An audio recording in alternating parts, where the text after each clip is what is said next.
আজি আহিছোঁ মই পেহীহঁতৰ ঘৰলৈ। পেহী মানে মোৰ বহুতেই পেহী, 5জনী পেহী, আৰু 5জনীৰ ভিতৰত আজি 3 নম্বৰ পেহীজনীৰ ঘৰত আহিছোঁ। আৰু ঘৰ অৰুণাত। মানে দেউতাই মোক থ'বলৈ আহি আছে। কথাটো হ'ল যে পেহীৰ দেউৰেক ঢুকালে আৰু আজি তিলনি, গতিকে জইণ্ট ফেমিলি যিহেতু পেহীহঁত, মানে খুৰী পেহীহঁতৰ যোনজনী দেউৰেকৰ মানে খুৰী আছে ন, খুৰী আৰু পেহী বহুত মিল, দুইজনীয়ে চব কাম একেলগে কৰে। এতিয়া যিহেতু খুৰা ঢুকালে, গতিকে কাম কৰিবলৈ একদম পেহীৰ মানে সেই আজৰি নাই, চবফালে চম্ভালিব লাগে। মোক মাতি পঠিয়াইছে আৰু সেইকাৰণে দেউতাই মোক আজি থ'বলৈ গৈ আছোঁ। আমি পেহী ঘৰলৈ গৈ আছোঁ, মানে দেউতাই মোক থ'বলৈ যাব।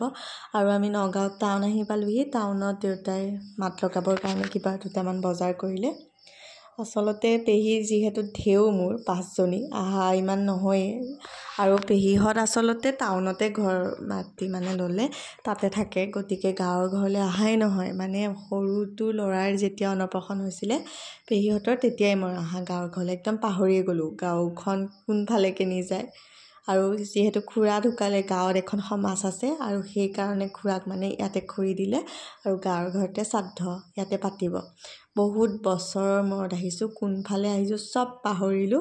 আৰু আজি মানে দেউতাৰ লগত আহোঁতে অলপ মনত পৰিছে, ভাল লাগিছে। সৰুতে ইয়াতে গৰমৰ বন্ধ হ'লে 1-2 মাহ থাকি যাওঁ। তেতিয়া আচলতে পেহীও নতুন আছিলে, ভাল লাগে। আৰু খুৰাহঁতো থাকে, যোনজন ঢুকালে খুৰা বহুত মৰম কৰে, থাকিলে।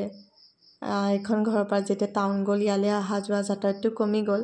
আজি তিলনি যিহেতু মানে সমাজৰ নীতি নিয়মবোৰ শেষ হ'ল, আমি আহি পোৱালে। এইটো পেহীহঁতৰ পুৰণা ঘৰ আৰু পেণ্ডেল দি আছে। আহিয়ে মই কামত লাগিছোঁ। সেয়া কাপোৰবোৰ ধুই দিয়া আছিলে, চব জাপি নিছোঁ শুকোৱাৰ পিছত।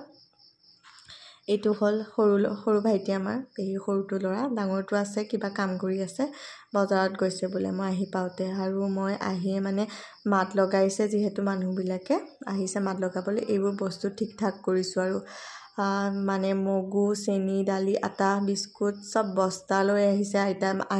আইতাই বস্তা দি পঠিয়াইছে, চব ভাগে ভাগে থৈ গৈছোঁ আৰু বস্তুবোৰ। মোৰ মানে দায়িত্ব এইটোৱে দিছে আৰু কিমাননো কৰিব অকলে পেহীয়ে।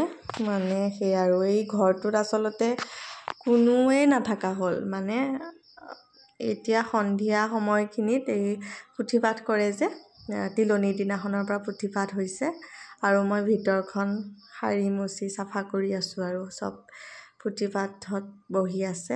আচলতে ঘৰটোত গোটেই য'তে ত'তে হৈছে। মানে খুৰাজন যে ঢুকাব কোনেও ভবা নাছিল, অকস্মাততে হৈ গৈছে। মানে সময়ে নাপালে চাফা কৰিবলৈ, আৰু মানুহ নথকা ঘৰ যিহেতু চব মানে চাফা কৰিব লাগে। আৰু এইবোৰ চাফা কৰিবলৈ সময়ে নাপালে কোনেও, কানা কুটা মাজতে গ'ল। আজি আহি পেলাই এইবিলাক লাগিছোঁহি আৰু অলপকৈ পেহীকো সহায় কৰি দিছোঁ। ভাত পানী খাই ভকত আহিলেই যিহেতু এইবোৰ আছেই ইয়াতে, ইয়াৰ পিছতহে পেহীহঁতৰ লগত মিলি কৰি ধুম আৰু বস্তুবোৰ চব। মানে ঘৰত মানুহ নথকা ঘৰবিলাক মানে যিমানেই ভাল নহওক বেয়া হৈয়ে যাব মানুহ যেতিয়া নাথাকে। এইবোৰ কৰি ভিতৰৰ কামখিনি অলপ চম্ভালি আছোঁ বাৰু মই। এতিয়াহে পেহী অলপমান সকাহ এটা হৈছে, কোনোবা এজন থাকিলে। এইজনী হ'ল আমাৰ পেহী, 3 নম্বৰ পেহীজনী, আৰু এইজনী আইতা। আজি লৈ আহিছোঁ দেই।